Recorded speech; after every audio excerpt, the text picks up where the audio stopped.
Pernahkah kamu berpikir, bagaimana mungkin benda seberat ratusan ton bisa terbang di langit? Ya, kita sedang bicara tentang pesawat terbang. Tapi bagaimana sebenarnya cara kerja pesawat terbang?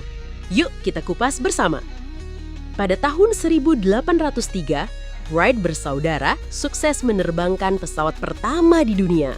Namanya Flyer 1. Sejak saat itu, dunia penerbangan berkembang pesat. Dari pesawat kayu kecil hingga pesawat jet super canggih yang kita kenal sekarang. Pesawat bisa terbang berkat hukum Bernoulli dan prinsip gaya angkat atau lift. Sayap pesawat dirancang dengan bentuk khusus yang disebut airfoil. Saat pesawat melaju, udara di atas sayap bergerak lebih cepat daripada udara di bawahnya.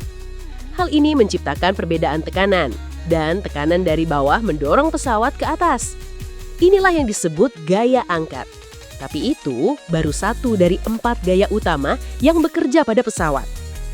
4 gaya itu adalah lift atau angkat, thrust atau dorongan, drag atau hambatan, dan weight atau berat.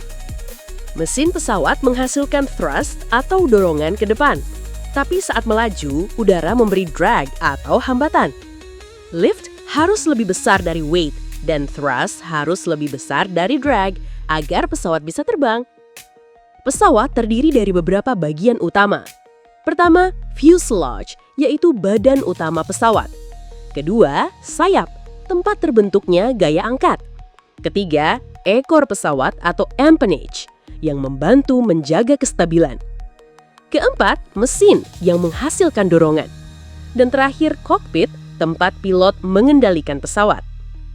Ada juga kontrol seperti ailerons untuk mengatur miringnya pesawat, elevators untuk naik atau turun, dan rudder untuk belok ke kiri atau kanan.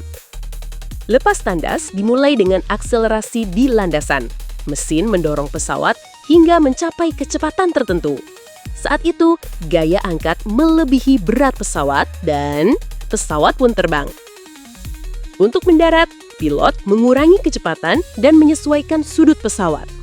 Flaps di sayap akan diturunkan untuk meningkatkan gaya angkat dalam kecepatan rendah. Pesawat menyentuh landasan dengan roda belakang dulu, lalu perlahan berhenti. Tahukah kamu? Pesawat komersil seperti Boeing 747 bisa membawa lebih dari 400 penumpang dan bisa terbang lebih dari 13.000 km tanpa henti. Luar biasa kan? Sekarang kamu sudah tahu bagaimana pesawat bisa terbang. Dunia penerbangan ternyata luar biasa ya. Jangan lupa like, share, dan subscribe untuk video edukasi menarik lainnya. Sampai jumpa!